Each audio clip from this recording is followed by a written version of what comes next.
This phone shouldn't exist at this price. Premium aluminum frame, flagship-grade glass, 6 years of software support, and a price tag that makes you question everything you thought you knew about mid-range. The Samsung Galaxy A57 is here, and it's either the smartest phone Samsung has ever made or the most expensive mid-range mistake they've ever asked you to accept. Let's find out which one. Pick up the A57, and the first thing that hits you is the hand feel.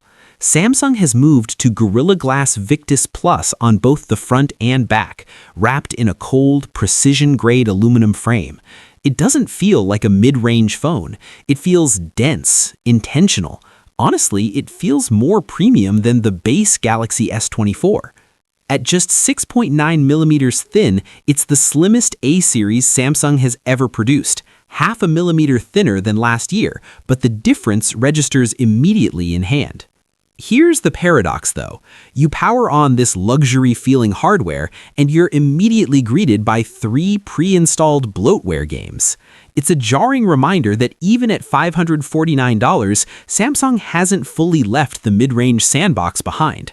The hardware says flagship, the software setup says otherwise. That tension never fully disappears. The 6.7-inch Super AMOLED Plus panel is where the word plus actually starts to mean something. Peak brightness levels that genuinely push back against direct sunlight. Slimmer bezels that make the viewing experience feel meaningfully more immersive than last year. A 120 Hz adaptive refresh rate that makes the entire UI feel like it's responding before your finger finishes the gesture. Yes, the chin is still there, and yes, competitors at this price point are offering more uniform bezels. That's a fair criticism. But for daily use, this display delivers a level of visual consistency that punches well above its category.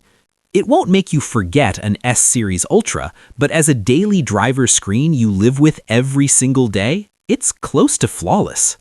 The Exynos 1680 is inside, and before that name triggers concern, here's the honest 2026 reality.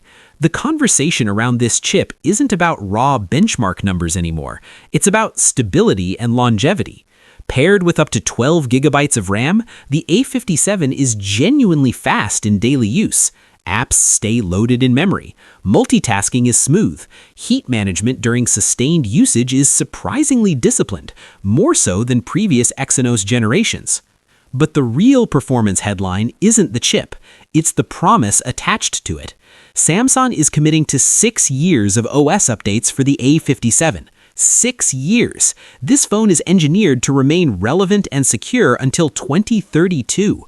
You're not just purchasing a device, you're entering a long-term partnership that outlasts most car leases and nearly every competing mid-range phone on the market. At $549, that update commitment alone changes the value calculation significantly.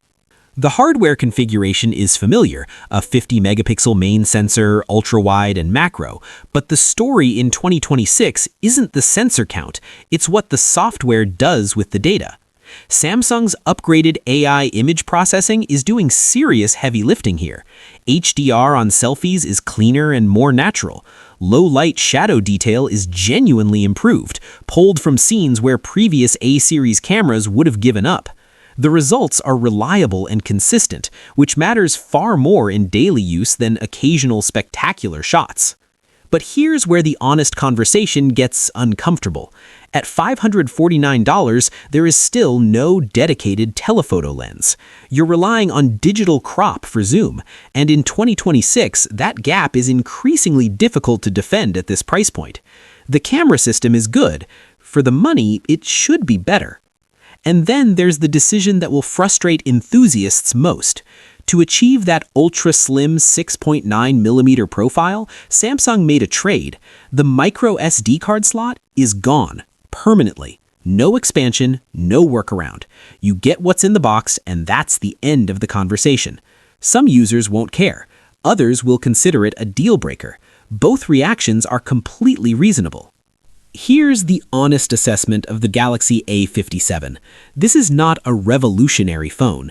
It's a careful, calculated, confident evolution, and Samsung executed it well. Thinner profile, tougher materials, meaningfully more premium feel, stronger software longevity than anything at this price has any right to offer. But it's also a phone testing the upper boundary of what mid-range means. At $549, every omission gets scrutinized harder.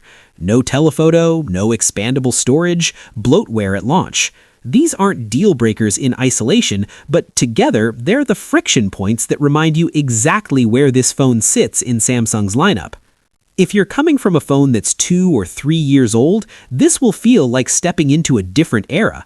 The display, the build, the performance consistency, the update promise, all of it lands. If you're a value hunter doing line-by-line comparisons at the $549 price point, the A57 will make you work for your justification. So here's the question Samsung is really asking you with this phone. Is a 6-year software commitment, a flagship-grade build, and a consistently reliable camera system worth $549, even without a telephoto lens and expandable storage? Or has Samsung finally stretched the definition of mid-range too far? Drop your answer in the comments and subscribe for the long-term battery test, because that's where phones like this either prove their promise or quietly break it.